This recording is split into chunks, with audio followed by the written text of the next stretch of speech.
Greg picked this manual for his next project because he recognizes that, or considers this one of his biggest growth opportunities as a speaker. Not only making potentially dry subjects interesting, but actually making them entertaining. This is also the first time that he has reworked a speech to meet the objectives of a specific manual. As he did for his final Speaking to Inform speech, he is using this forum to try out new techniques, learn, and get feedback on how to do things better. Please welcome Greg Stockton with a perfect picture.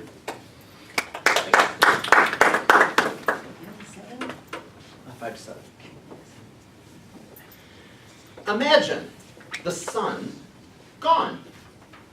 In its place, a black void surrounded by a shimmering halo with fingers of light emanating from it. Imagine that the color and quality and texture and behavior of light itself different than anything you've ever seen before, including a 360-degree sunset. Fellow Toastmasters, honored guests, these are just some of the things that I experienced at the 2017 Total Solar Eclipse that I viewed from Makanda, Illinois. Makanda, for those of you who don't know, is a thriving metropolis of 600 people in the middle of nowhere in southern Illinois. But it also happened to be the best viewing location for the eclipse anywhere in the country, and it also happens to be my mother's best friend's hometown. So I had reservations at Casa de Carolyn 3 years in advance. The eclipse was very important to me for a few reasons. First, I'm an astronomy fan. I wanted to see a total eclipse. Second, my parents had gone to an eclipse in Baja California some 20 years earlier and come back with these incredible stories of their experience. But third, they also came back with this picture that my father had taken of totality. And it was sitting in the foyer of the house I grew up in. And I went and saw it every time I walked by. My father is my photographic mentor. He's the one who bought me my first camera. He's the one who took me out and showed me ISO and aperture and shutter speed and how they work together to capture light in a certain way to give you the effect you want in a picture. And I wanted to take a picture that was as good, or better, than the one my father had taken. I wanted him to know that his lessons had found fertile ground and had been appreciated. So going into the eclipse, I studied, I learned. You have to learn how to take a picture of an eclipse because the light is changing constantly throughout the eclipse, and it's about 2 minutes every 50 years. It's not like you can practice. So I learned about how to set the camera, what lenses to use, and so on. But every article said the same thing, which was, if this is your first eclipse, don't focus on the pictures. Be there in the eclipse. And so I went to the eclipse and I got my pictures of the sun touching the moon for the first time and every 10 or 15 minutes throughout so I could build my composite pictures. And I took pictures of the solar crescents on the ground and so on. But I took the time to pay attention that as the wind went through the trees, that those solar crescents would dance around on the ground.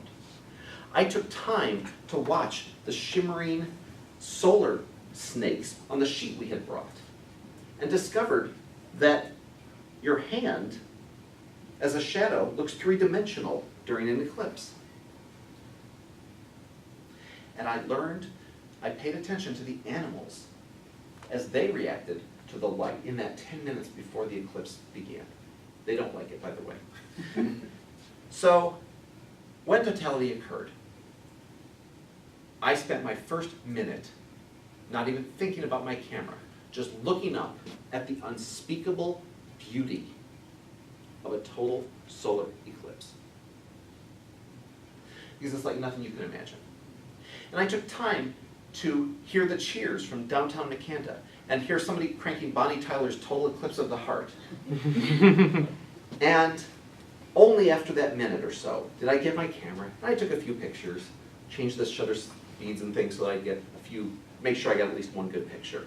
But then I just went back to look, because this was 2.5 minutes that I've been waiting for 3 years, and I didn't want to miss a second of it.